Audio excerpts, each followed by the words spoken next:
pick.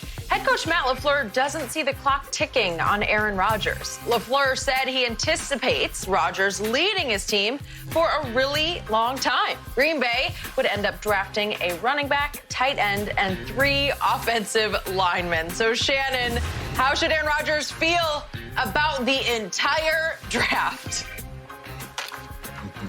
He's going to feel like every other quarterback that's had a quarterback selected in the first round when he was there. Skip, this situation is very familiar. See, I'm familiar with this situation, Skip, and I don't know how many people know this.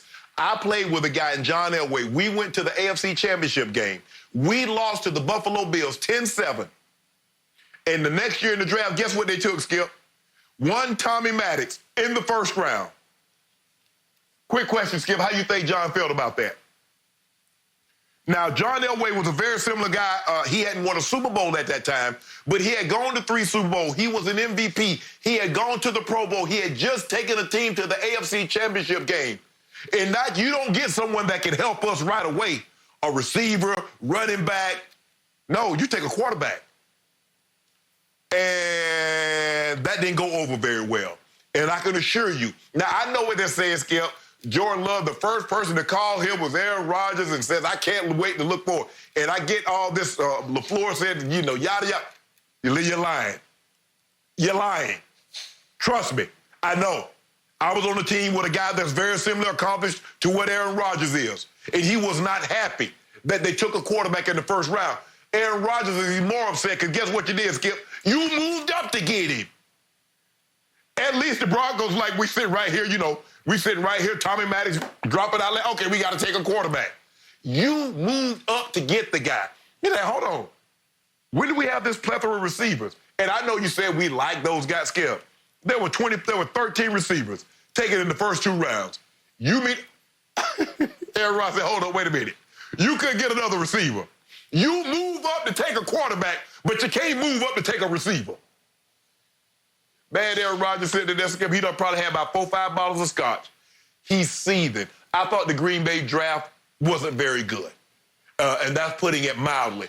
Aaron Rodgers is upset. I don't care what Aaron says. He's going to say all the right things publicly because he's already kind of got this reputation of being a little salty, Skip, being hard to get along with. So he's going to say all the things correct publicly.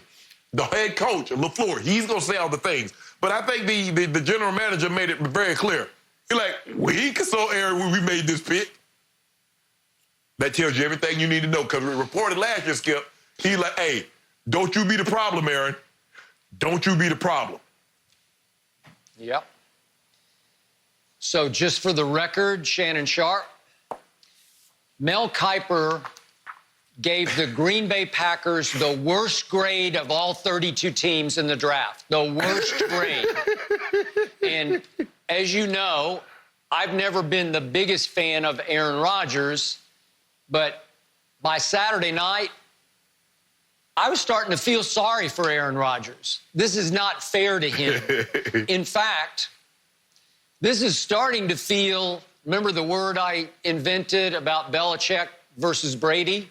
It's starting to feel a little sabotagey going into next year where they're making it virtually impossible for Aaron to succeed next year so they can fast-track him right out the back door for the following year, or maybe 2 years, but at least sooner than later in favor of Jordan Love.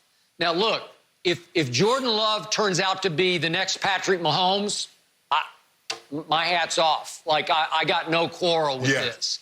But it looks like they're heading in a new direction even next year with Aaron at quarterback, because I read this from a Milwaukee Journal-Sentinel reporter who said that he had talked to an agent who said that his inside word was the Packers are moving in a new direction as a run-oriented team next year, because what player, Shannon, did they take in the next round? They took A.J. Dillon out of Boston College, who is a Derrick Henry of a big banger at almost 250 pounds. And it looks like, again, you know how big a fan I became last year of Aaron Jones. I thought he was the real Aaron MVP of the Packers. I thought he had a better year than Aaron Rodgers did last year. Right.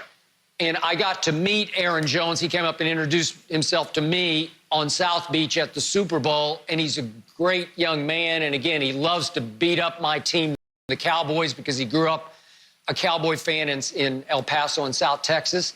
But the point is, maybe he should be a little concerned going into next year also, because if you look at A.J. Dillon's history at Boston College, he was a big banger, a big part of their offense, because 3 years he had huge high carries. He had 300 carries as a freshman when he was what they call the Rookie of the Year in the ACC. Then he got hurt for a couple of games, had 227 carries sophomore, and then last year he had 318 carries, and his yards went 1,600, 1,100, and 1,700 yards.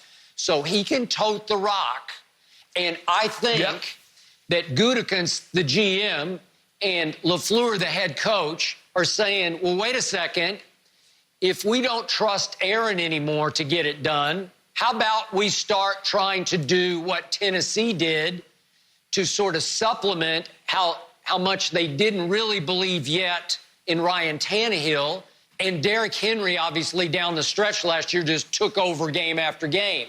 So I think Aaron's going to find he'll be throwing the ball even less next year as A.J. Dillon takes over as the driving force of the offense.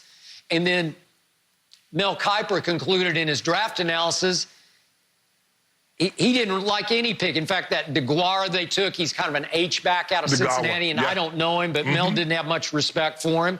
And from then on, he just said, I don't see any impact pass catchers. I don't see anything, and he just couldn't figure out, to your point, how do you not take one of those receivers? There must have been all the way down to that SMU kid, Prochet, who Baltimore took, I think, in the 7th round. I liked him.